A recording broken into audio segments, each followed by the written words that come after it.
Here we are in Mayfield Village. Behind me is Progressive's corporate offices, and we're here today because Crane's Cleveland Business this week explored the fact that a number of usage-based insurance programs are growing, not just with Progressive, which offers it in 39 states plus Washington, D.C., but with many of Progressive's competitors.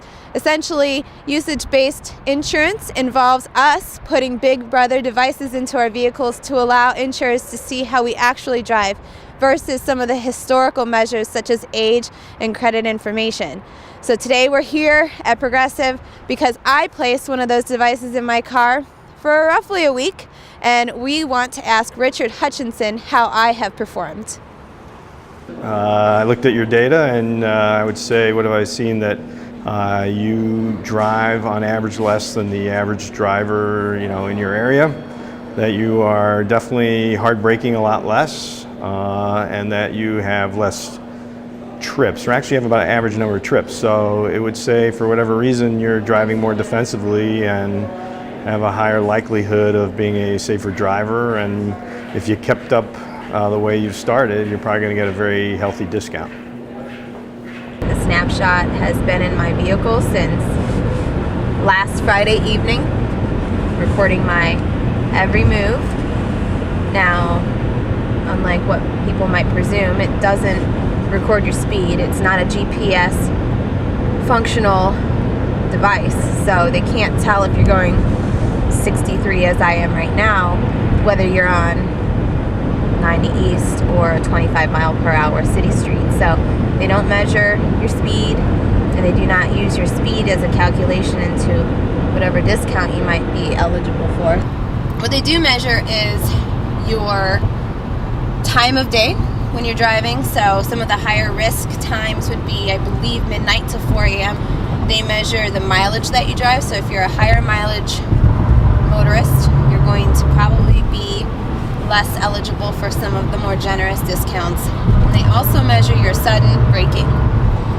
So I have met the chirp of the sudden braking warning or scolding twice.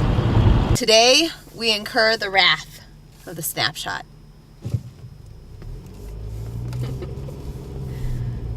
It's weird because for so long this week I've feared this noise, and now I'm purposely egging it on, but here we go. So again, essentially what you have to accomplish is a pretty sudden stop.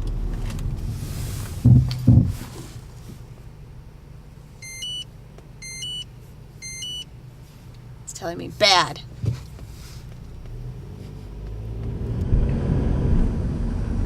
I really didn't necessarily expect what Richard Hutchinson from Progressive reported to me, because I had had 2 sudden brakes in 4 days during the week that I've had this Snapshot in my car, and for some reason convinced myself that that probably meant that I was below average. But I'm pleased that he more or less confirmed some of what I've known, or at least thought I knew, which is that I'm a more cautious, more defensive driver. And for some reason, I have to say, having a device monitor your every move and then having a report that comprehensively, I guess, confirms what you always thought about your driving, it makes sense to me why they do it. Because, it watches you, it watches what you do, and it feels good to hear that what you're doing isn't so bad. I think usage-based insurance is transformative change to auto insurance. What it's going to do is it's going to allow many consumers to sort of prove out that they're different drivers than the average driver, and safer drivers, and therefore they earn bigger discounts. So what you're going to see is a lot of people, and we're already seeing it, we're seeing 1 out of 4 people saying, I'm willing to go with this kind of monitored technology to allow me to prove out my case. And the majority of them are getting additional discounts than they normally would under a traditional rating plan. And it's a way for them to control the cost of auto insurance, control their household budget, save some money.